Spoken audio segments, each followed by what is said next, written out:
Eh bien bonsoir à tous les amis, supporters, supportrices parisiens, supporters, supportrices stéphanois, amoureux du football, supporters de notre club, bienvenue à vous. On se retrouve pour l'avant-match de Saint-Etienne PSG qui aura lieu dimanche à 21 h en fermeture de la 18e journée de Ligue 1 et également l'affiche de la journée. Voilà les amis. Donc ça tombe bien parce que je voulais parler de Saint-Etienne, j'en avais parlé de Saint-Etienne dans l'émission de Thomas Parle Foot, quand on parle un peu de ce qui se passe en Ligue 1, tout ça. Et donc là, c'est l'occasion de parler de Saint-Etienne. J'aimerais parler un petit peu de Saint-Etienne, parce que j'ai 2-3 abonnés supporters de Saint-Etienne qui suivent ma chaîne, notamment Émeric du 31. Je te fais une bonne petite dédicace pour toi. Donc Saint-Etienne, les amis, ils sont 8e à 3 points seulement du podium. Hein, cette Ligue 1 qui est assez serrée. Hein, tu gagnes 2 matchs, tu te retrouves vite fait sur le podium. Tu t'en perds 2, tu te retrouves vite fait au milieu de tableau. C'est dingue comment c'est serré cette saison. Ils sont à 14 points du PSG. Bon, après, voilà, nous, on est au-dessus. C'est difficile d'aller nous chercher. 17 matchs joués pour Saint-Etienne, 7 victoires, 4 nuls, 6 défaites, 21 buts marqués pour 23 buts encaissés. Les 5 derniers matchs de Saint-Etienne en Ligue 1, Saint-Etienne s'est imposé à Nantes 3-2, Saint-Etienne-Montpellier 0-0, Rennes-Saint-Etienne 2-1, Saint-Etienne-Nice 4-1, et le dernier match, Saint-Etienne s'est incliné à Reims 3-1. Voilà les amis, les dernières confrontations entre Saint-Etienne et le PSG, les 5 dernières confrontations en Ligue 1 entre Saint-Etienne et le PSG à Geoffroy-Guichard, puisque le match aura lieu à Geoffroy-Guichard dimanche. Victoire du PSG en 2014-2015, 1-0. 2015-2016, victoire 2-0 du PSG. 2016-2017, victoire 5-0 du PSG. 2017-2018, un but partout. Et 2018-2019, donc l'année dernière, on s'impose 1-0 à Saint-Etienne. Autrement dit, sur les 5 dernières rencontres, Saint-Etienne n'a marqué qu'un seul but à domicile face à nous. C'était le seul match où ils ont fait match nul, le reste c'est que des défaites. Donc en général, on s'en sort toujours bien à Geoffroy-Guichard. Maintenant les amis, je voudrais parler de Saint-Etienne parce que on a vu là dans les derniers matchs que je viens de vous citer, Saint-Etienne relève un petit peu la tête. Saint-Etienne était complètement à la ramasse dans le début de saison.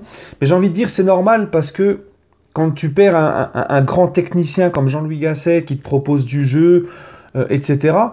Et que tu fais venir Ghislain Printemps, enfin tu prends Ghislain Printemps, moi ça m'a choqué en fait quand Saint-Etienne a fait ça, parce que Ghislain Printemps c'est bien pour être second, mais pour être entraîneur numéro 1 avec un club comme Saint-Etienne, qui est quand même un grand club historique de France, c'est pas n'importe quel club, c'est un club qui a soi-disant qui veut voir plus haut, qui a des ambitions, qui a joué l'Europe, la Ligue Europa. On va pas revenir en plus sur ce qu'ils ont fait en Ligue Europa, ils ont complètement délaissé cette compétition. Donc, quand tu prends Ghislain Printemps, qui n'a absolument rien fait dans tous ces clubs en tant que numéro 1 en Ligue 1, c'était un choix qui m'a beaucoup surpris. On a vu que ça n'a pas fonctionné. Et selon ce que nous ont dit, ce qu'on a entendu dans les médias, les informations et tout, Saint-Etienne a pris ce coach-là parce que les joueurs le voulaient. C'était les choix des joueurs parce que avec Ghislain Printemps, voilà, on s'éclate, on s'amuse bien, on est dans notre confort, c'est pas trop dur, on est tranquille.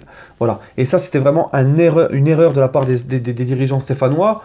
Après, le pauvre Ghislain Printemps, hein, il en a pris plein la gueule, mais qu'est-ce que vous voulez? Les dirigeants lui ont proposé ce poste-là, c'est une opportunité pour lui, c'est son métier, il va pas dire non. Lui, il tente le coup, il prend cette équipe de Saint-Etienne, ça n'a pas fonctionné. Après, j'ai vraiment pas aimé le traitement des dirigeants à son égard quand il est parti, un peu en se foutant de sa gueule, en le méprisant, alors que le pauvre, lui, il n'a rien demandé, il a demandé à personne ce poste, c'est les dirigeants qui sont venus le chercher, qui lui ont dit, écoute, on te donne le poste numéro 1, forcément, lui, il va pas dire non, hein, c'est son métier, voilà. Donc, j'ai pas aimé la façon dont il est parti, comment ils l'ont critiqué, mais c'est vrai que le choix Ghislain Printemps, pour moi, j'avais dit dans la mission de Thomas Parle Foot, avec un tel entraîneur, tu ne pourras pas aller loin, tu ne peux pas avoir des ambitions si tu as un tel entraîneur. Voilà, c'est un entraîneur qui est pour voir un club de Ligue 2 ou juste pour être numéro 2. Mais entre numéro 2 et numéro 1, il y a une grande différence. Voilà, Ghislain Printemps n'a jamais fait des grandes choses en tant que coach numéro 1.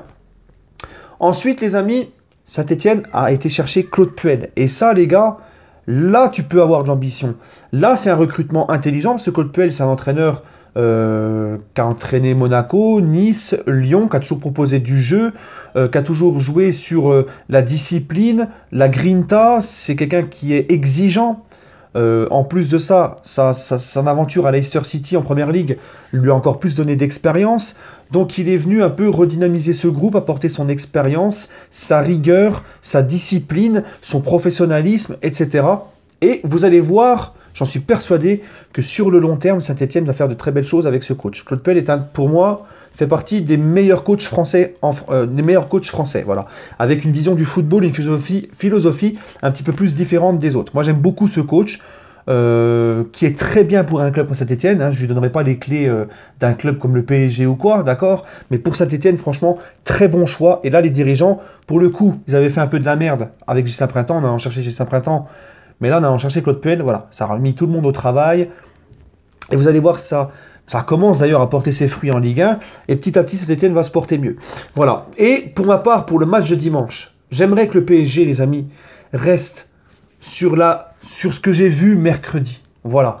Parce que mercredi m'ont fait plaisir dans l'intensité, dans l'intention, le collectif et tout. Je veux revoir ça, comme je vous l'ai dit dans le débrief du match, je veux revoir ça sur le long terme. Parce que c'est avec des matchs comme ça que tu vas préparer le mois de mars et des grosses échéances. Et Saint-Etienne, croyez-moi, à Geoffroy Guichard, connaissant un peu la mentalité de Claude Puel, à Geoffroy Guichard dimanche, ils vont nous faire aucun cadeau. Ils vont nous rentrer dedans, couteau entre les dents. Ça sera là-bas, dans un stade Geoffroy Guichard qui est un très gros stade chaud bouillant, les gars. Hein, moi, j'aime beaucoup l'ambiance Saint-Etienne. Je trouve aussi que cette ambiance-là, on parle beaucoup du Vélodrome et tout, mais Geoffroy Guichard, pour ma part, c'est très sous-coté. Très sous-coté. Hein, on n'en parle pas assez. En tout cas, voilà, les Stéphanois, les gars, ils vont pas rigoler. Ils vont nous attendre. Ils vont nous rentrer dedans. Ils vont avoir envie de nous taper. Donc, il faudra surtout pas un PSG en mode pantouflard. Parce que je pense que ça va être difficile pour nous.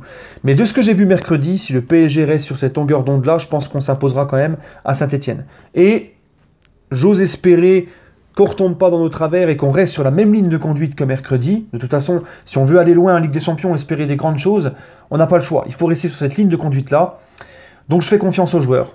Et je vois un petit 3-1 pour le Paris Saint-Germain. Voilà les amis, avec un Saint-Etienne bien vaillant et tout ce qu'il faut. Voilà les amis.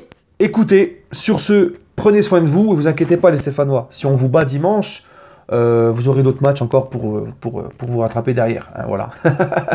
Allez les amis, prenez soin de vous et allez Paris. Et donnez-moi votre petit pronostic en commentaire. Allez Paris.